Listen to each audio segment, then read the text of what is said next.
कहानी है एक छोटे से गांव की जहां रहता था अर्जुन। गरीब था लेकिन दिल से बहुत अमीर, और इसी दया ने उसे दिलाया एक ऐसा साथी जो उसकी जिंदगी बदल देगा। अम्मी, मैं तैयार हो गया हूँ। जल्दी से मेरा लंच बॉक्स दे दो। अर्जुन बेटा, घर में ज्यादा खाना नहीं है, बस एक रोटी और थोड़ी सब्जी बची है, इसे ही स्कूल ले जा। कोई बात नहीं मम्मी, आपका थोड़ा सा खाना भी मेरे लिए बहुत है। अच्छा मम्मी, अब मैं स्कूल जाता हूँ। ठीक है बेटा, अच्छे से पढ़ाई करना और ध्यान रखना। भगवान तुम्हें हमेशा खुश रखे। अर्जुन टिफिन लेकर स्कूल के लिए निकल पड़ा।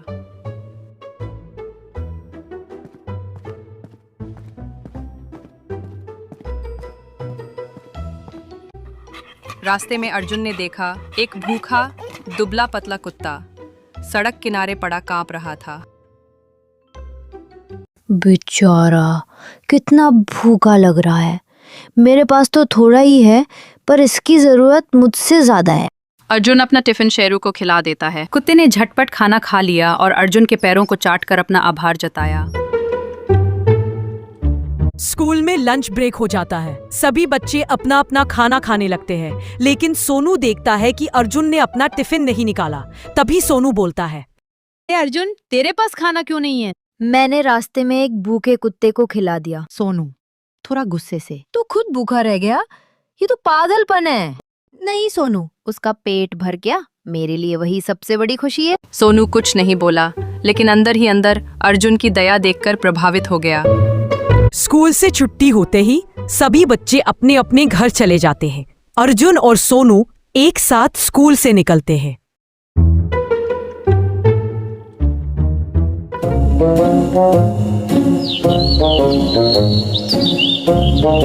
अगली सुबह अर्जुन फिर से स्कूल जा रहा था। उसके हाथ में फिर से माँ का दिया छोटा टिफिन था। तभी उसने देखा वही कुत्ता उसका इंतजार कर रहा है।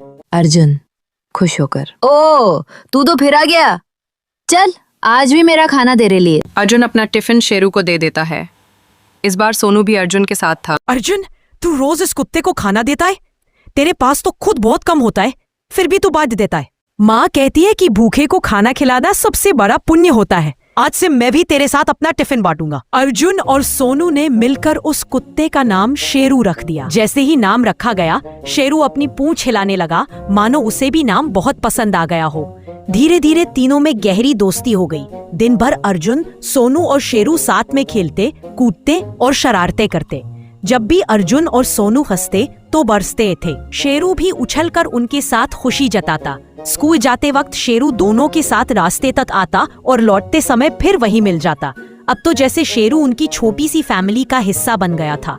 रात को शेरू हमेशा अर्जुन के घर के बाहर ही लेट जाता, जैसे वे उनकी देखभाल कर रहा हो। उसकी आंखों में अर्जुन और सोनू के लिए सच्ची मोहब्बत और दोस्ती झलकती थी।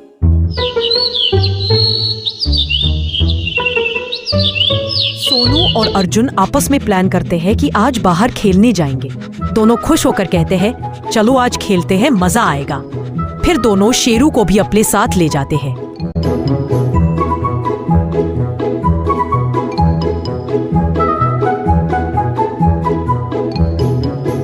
लेकिन उस दिन अर्जुन और सोनू खेलते खेलते आगे निकल गए और गांव से बाहर चले गए। दोनों शेरू के साथ खेल में इतने खो गए थे कि उन्हें पता ही नहीं चला कि वे गांव से कितनी दूर आ गए हैं।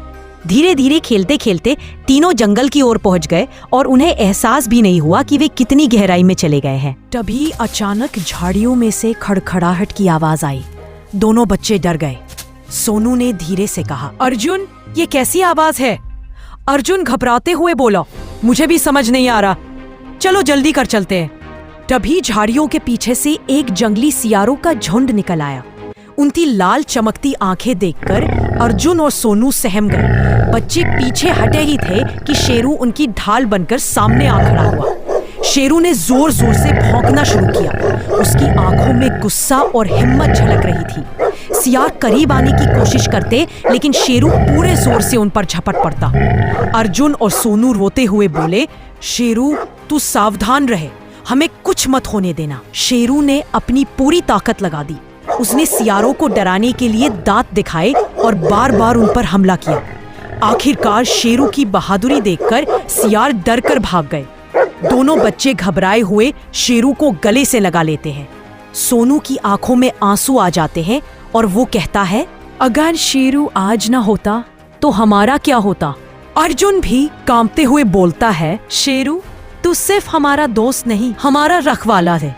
उस दिन के बाद अर्जुन और सोनू को समझ आ गया कि शेरू सिर्फ एक कुत्ता नहीं बल्कि उनका सच्चा वफादार साथी है।